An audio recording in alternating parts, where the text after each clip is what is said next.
November 23 ശനിയാഴ്ച. ലൂക്ക 20:27 മുതൽ 40 വരെ വാക്യങ്ങൾ.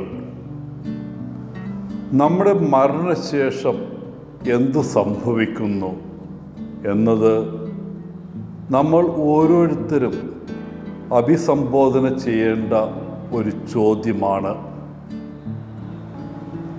ഒരു ശ്മശാനത്തിൽ നമുക്ക് ഏറ്റവും അടുത്ത ഒരാളുടെ ശവമഞ്ചത്തിനരികിൽ നിൽക്കുമ്പോൾ ഈ ചോദ്യം വളരെ പ്രസക്തമാണ്. അല്ലെങ്കിൽ നമ്മുടെ തന്നെ മരണത്തിൻ്റെ യാഥാർത്ഥ്യത്തെ അഭിമുഖീകരിക്കുമ്പോഴും. ലോകത്ത് അടിസ്ഥാനപരമായി 2 വിഭാഗത്തിലുള്ള ആളുകളുണ്ട്. ഈ ജീവിതമാണ് ആകെ ഉള്ളത് എന്ന് വിശ്വസിക്കുന്നവരാണ് ആദ്യത്തെ കൂട്ടർ. നാം ജീവിക്കുന്നു, മരിക്കുന്നു, അത്രയേയുള്ളൂ. രണ്ടാമത്തെ കൂട്ടർ മരണാനന്തര ജീവിതത്തിൽ വിശ്വസിക്കുന്നവരാണ്. മിക്ക പ്രധാന മതങ്ങളും മരണത്തിനപ്പുറമുള്ള ജീവിതത്തെക്കുറിച്ച് പ്രതിപാദിക്കുന്നുണ്ട്.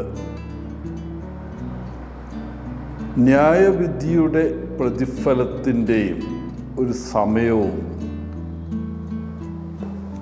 ആ ന്യായവിധിയുടെ ഫലത്തിന് അനുസൃതമായ നിത്യജീവനും ഉണ്ടായിരിക്കുമെന്ന് യേശു പഠിപ്പിച്ചു. ഇന്നത്തെ സുവിശേഷത്തിൽ ചില സദുക്കായർ വിവാഹത്തെയും പുനരുദ്ധാനത്തെയും കുറിച്ച് ഒരു സാങ്കല്പിക ചോദ്യവുമായി യേശുവിൻ്റെ അടുക്കൽ വരുന്നത് നാം കാണുന്നു.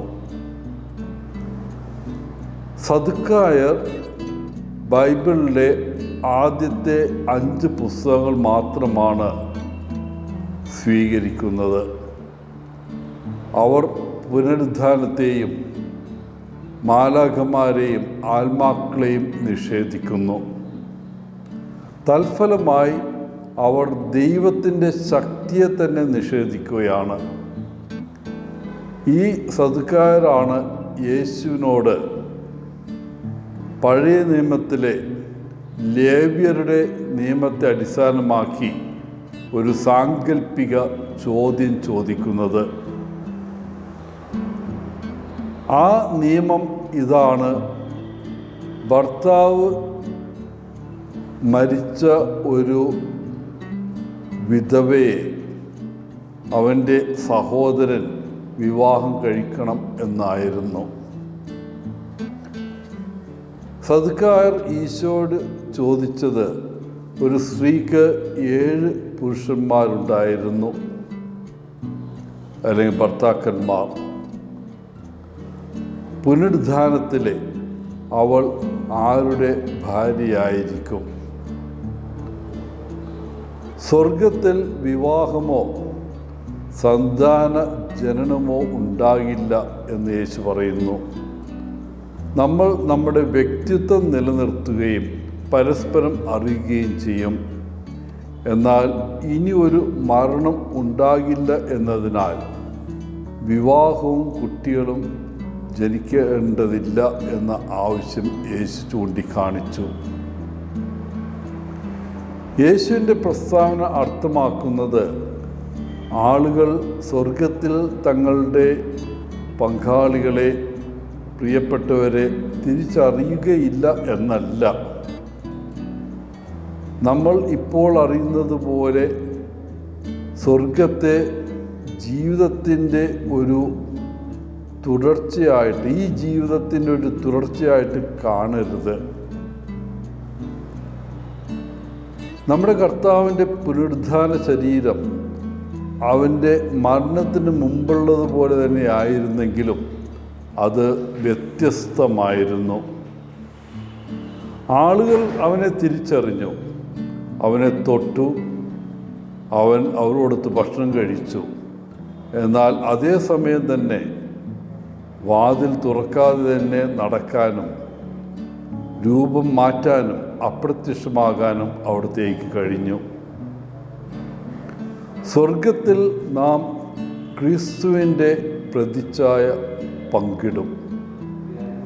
നമ്മുടെ പുനരുദ്ധാന ജീവിതത്തെക്കുറിച്ച് നമുക്ക് എല്ലാം അറിയില്ല. എന്നാൽ ബന്ധങ്ങൾ ഇവിടെയുള്ളതിൽ നിന്ന് വ്യത്യസ്തമായിരിക്കുമെന്ന് യേശു സ്ഥിരീകരിക്കുന്നു. പുനരുദ്ധാനം പുനർനിർമ്മാണമല്ല എന്ന വാറൻ വിയർസ്ബയുടെ വാക്കുകൾ വളരെ പ്രസക്തമാണ്. നമ്മുടെ മഹത്വപ്പെടുത്തപ്പെട്ട ശരീരം ഒരു പുതിയ ശരീരമായിരിക്കും.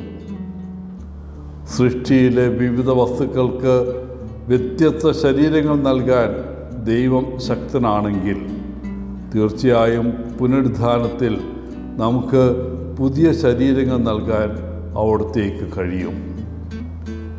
എല്ലാവർക്കും നല്ലൊരു ദിനം ആശംസിച്ചുകൊണ്ട് ഒത്തിരി സ്നേഹത്തോടെ പോളച്ചൻ CSSR ഫ്രം കേരള.